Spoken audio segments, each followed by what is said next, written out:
Shalom saudara, bertemu kita kembali dalam saluran ini.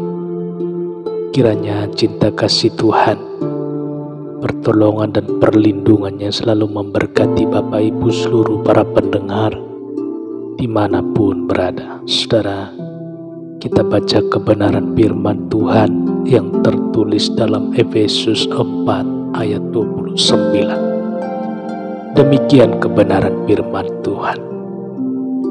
Janganlah ada perkataan kotor keluar dari mulutmu, tetapi pakailah perkataan yang baik untuk membangun di mana perlu, supaya mereka yang mendengarkan memperoleh kasih karunia.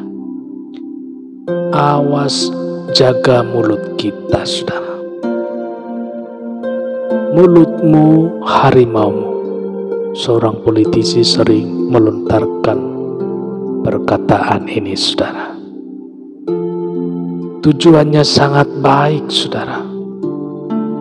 Mengingat setiap orang untuk berhati-hati dengan mulutnya. Mulut bisa membawa kita ke penjara. Bicara mulut sama juga dengan bicara jari jemari, saudara. Di atas handphone, jari jemari kita seperti mulut yang bisa menebar racun yang berbisa. Epictetus, seorang filsuf dari Romawi kuno, yang hidup di tahun 50-an sampai 130. Dia berkata, saudara, kita memiliki 2 telinga dan 1 mulut. Karena itu kita bisa mendengarkan 2 kali lebih banyak daripada berbicara. Saudara dikasihi nama Tuhan. Janganlah ada perkataan kotor keluar dari mulut kita, saudara. Apa yang dimaksud dengan perkataan kotor? Perkataan kotor, perkataan yang merusak, yang beraroma kebencian,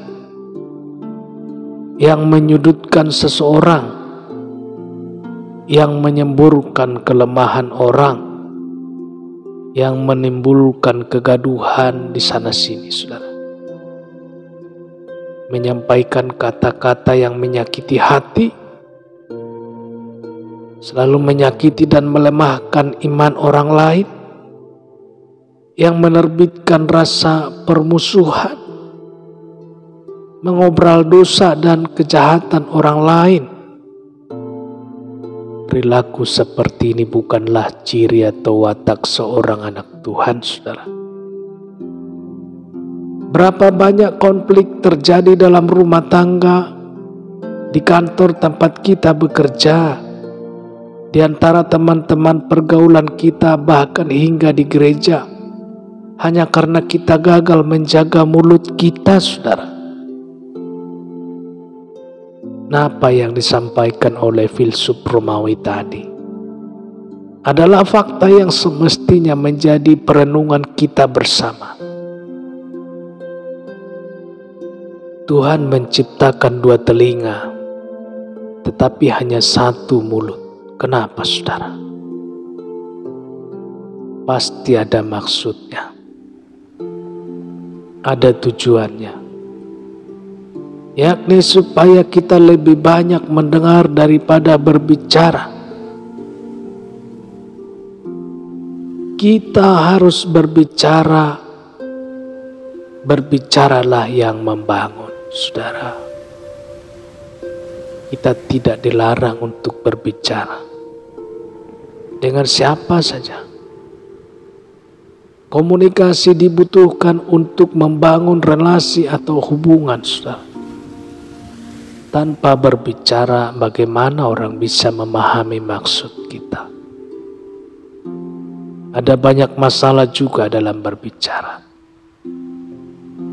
Semakin banyak berbicara atau semakin banyak bicara, potensi kesalahan juga semakin besar. Itulah sebabnya ada iklan yang menyerukan, sedikit berbicara, banyak bekerja.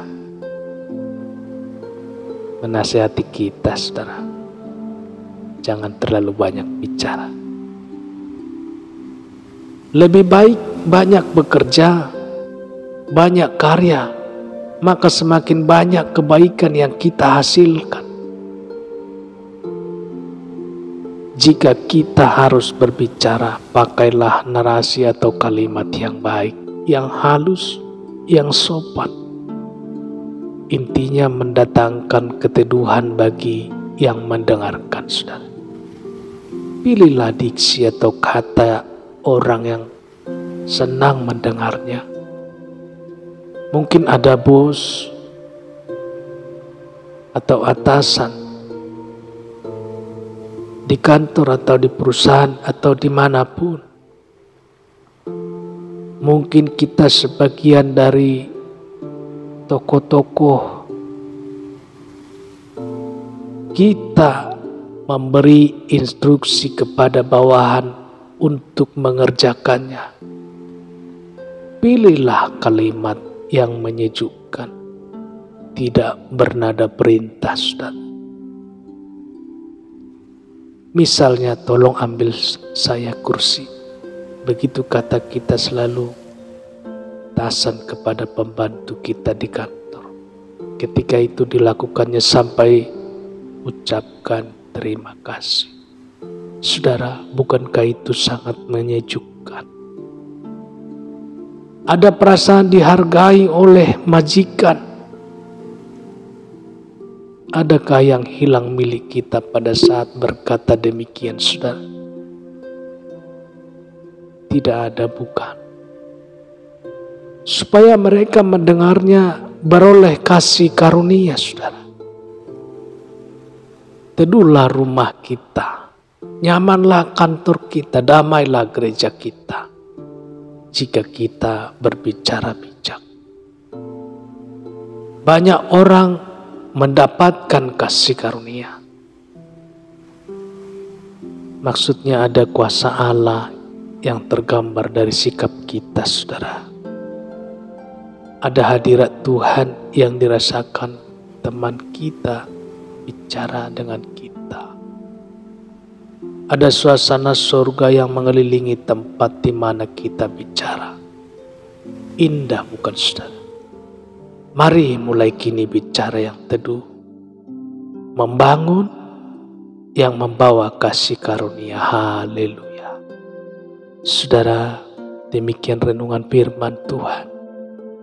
Untuk hari ini, saudara, selamat beraktivitas, terus jaga protokol kesehatan, salam sehat, salam hebat. Tuhan Yesus memberkati kita semuanya.